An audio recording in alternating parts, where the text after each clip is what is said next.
Top tier Russia is a tech tree that I do not particularly enjoy playing. They are not the greatest top tier jets in the game, but they aren't the worst either.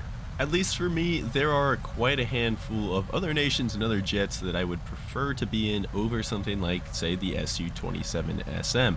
I'm talking about the F-15Cs and all of their respective tech trees, the F-16Cs also in their respective tech trees because there's multiple. Of course, the Mirage 2000, the J-10A, and maybe even arguably a Gripen. And those just are my opinions. If you guys like the Su-27 more than a couple of those, some that I could definitely see, maybe like the J-10A or the F-16, simply because of their missile count, having 12 missiles, double the amount of some of those other planes, is kind of a big deal, and it's not something that's necessarily comparable pound for pound to all the other top tier jets. So there's a lot of things that go into why it might be your favorite jet. I understand that, and I'm not saying that I'm 100% factual here. But in my opinion, I would much rather have the more competitive airframe with still a healthy amount of missiles, 6 to 8, and of course all you can eat countermeasures if available, than I would an Su-27SM. The main problem I have with the Su-27SM is honestly the flight model. Not only is its flight performance bad in dogfights, but it just feels shitty to fly. It feels really heavy and awkward. It Dutch rolls left and right all of the time when you're not even touching any controls. It's just clunky and weird. The next big issue I have with the Su-27SM is the radar. Although the radar feels like it should be pretty good. You get 20-kilometer HMD, you get TWS, you have all of the ability to find targets, but when it comes to actually locking things and keeping track of a target in TWS without like fully hard locking it, sometimes it just like kind of glitches out and locks onto and tracks nothing. Like the little TWS box in the sky will just sit still. And I don't know if that's because of chaff and it's just tracking a bundle of chaff in the sky, or if it's just bugged. I'm really not sure, but it's extremely annoying when you're trying to get some TWS shots at longer ranges, and then all of a sudden your radar just gets stuck on some random little square in the sky, and then you pretty much have to turn it off and back on to even be able to use it again. This is at least how it's been for me. Let me know if you have the same issue in the comments below. The thing is though, the Su-27 and its R-77s is not really suited for long-range BVR type combat, so the radar issue that I'm describing isn't usually all that much of an issue. You're most of the time going to be slinging off these R-77s high off bore with the HMD, just like you would want to in any kind of situation. Get 90 degrees, a little bit past 90 degrees as quickly as possible, pop your chaff, rinse and repeat. In doing that very specific style of fighting, the Su-27SM is actually pretty damn good at it. The R-77 is the second best missile in the game for high off-bore capabilities, right next to the Mika, which is obviously thrust vectoring, but for a non-thrust vectoring missile, the R-77 is the best. It's just the combination of all these other little things about this plane that makes me really not enjoy it a whole lot. It's the radar that I described earlier, it's the lack of long-range capability in the R-77, it's the lack of a competitive flight model if you do end up getting into a merge, it's the lack of having all-you-can-eat countermeasures, and of course, as I said, the flight model just in general feels like absolute garbage to fly, very quirky, very awkward to maneuver with at times, and it's just not fun to play for me. It could be a lot worse though. It could be a Tornado or an F4F Ice. It could be the J11A even in the Chinese tech tree, that Su-27 that basically doesn't have any suitable data link or a decent RWR. And then of course it does, as I said earlier in the video, carry 12 missiles. This is by far way more than anything else, and it's not even close. The F-15 at best can strap 8 AMRAAMs to its plane with no IR missiles in addition to that. The Su-27 can carry 8 R-77s and 4 R-73s. So if you want the same amount of IR capability on the F-15, then you have to have half the amount of active radar homing missiles.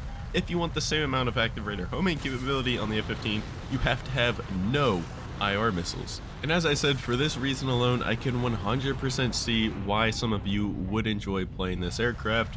It's just not for me. And speaking of the missiles, the R-73 still just as strong as always. With HMD, the close range capability of this missile will literally just win dogfights for you sometime, which compensates for your very uncompetitive dogfighting flight model. Even against F-15s, F-16s, Mirage 2000s, if the opponent isn't very well versed in dogfighting, which let's face it, most top tier players aren't anymore, and you have somewhat of an idea of what you're doing, you can HMD an R-73 at them from extremely close range, and there's just pretty much nothing they can do about it. As I mentioned earlier, the Su-27 doesn't really have the most amount of countermeasures by any means, but as you can see, it gets the job done. We are well into the thick of it here into this furball, chaff a lot of incoming missiles, but unfortunately, like always for me, the AIM-9M just gets me, catches me by surprise all the time. I'm never expecting IR missiles these days.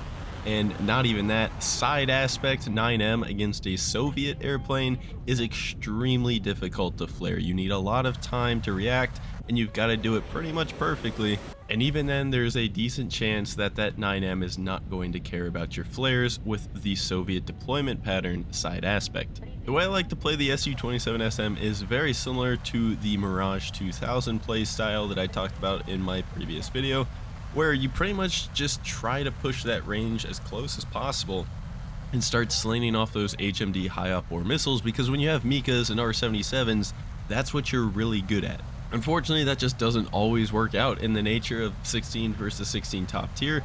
Getting people at really close range while not having to deal with one of their teammates is extremely uncommon. I wouldn't say extremely, but it is uncommon, and it's something that you have to really try to do and single out very specific opponents. Close-in fighting can definitely get hairy at times though when you're trying to get into that notch with your chaff to avoid certain death.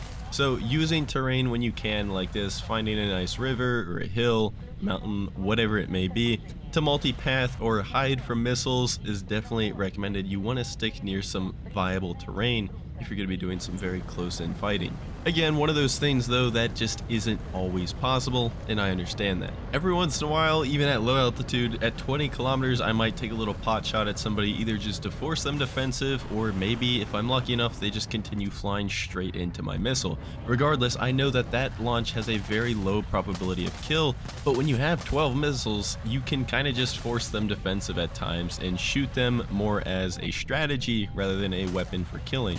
Again, using terrain to hide from this MiG-29, and I'm going to pre-flare and pre-chaff. I don't really know what he's going to shoot at me at these kind of ranges, forcing a merge. Thankfully, my teammate kills him before we actually get to that point, which does remind me, the MiG-29 SMT I do like the feel of more than the Su-27SM. It doesn't have the clunkiness of the flight model, but man, it bleeds speed so much worse at high speed. It has only 6 missiles, of course, and for those 2 reasons alone, I would rather just play the Su-27SM. Starting the game off at high altitude, taking a long range shot. Again, just like on the last match, I don't really plan on these missiles hitting their target. In a straight line, sure, that missile is well within range at that altitude, but the problem is he's probably not going to fly straight at my missile. And the second R-77s have to turn in any direction, they lose speed pretty much faster than any other active radar highway missile because of that fin design that makes them super maneuverable. It also catches a lot of air and slows it down very hard. Thankfully for me though, if they don't maneuver that much and they kind of just keep flying straight at it, yeah, 30 kilometers at that altitude is well within range for the missile to make it there. We defend against the incoming AMRAAMs, end up using the mountain just to be sure, but I'm pretty sure all of them had been defeated at that point anyways. And now we're just going to pull around the mountain again, see what we can pick up on TWS and re-engage. I am with plenty of teammates in my area. I'm kind of at the back of my team's push, and so I don't really anticipate any of these launches being at me. Even if I'm getting RWR, I'm kind of thinking it's going to be at the Su-27 in front of me.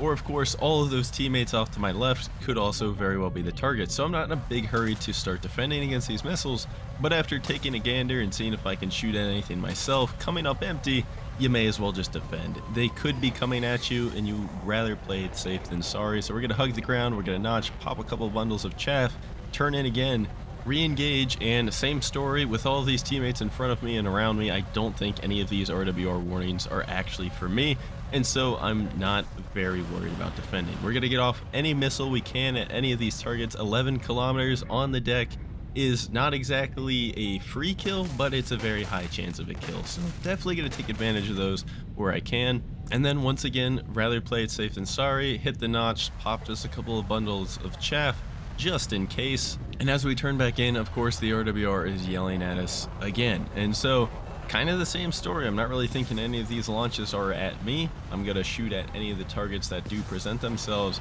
But unfortunately for me, when I was just looking at the Mirage over there at low altitude off to my right, my radar did not pick up the F-15 that was above him and to the right, and not even 3 seconds after my RWR starts going off, I eat one of his AM4s, and that's the game.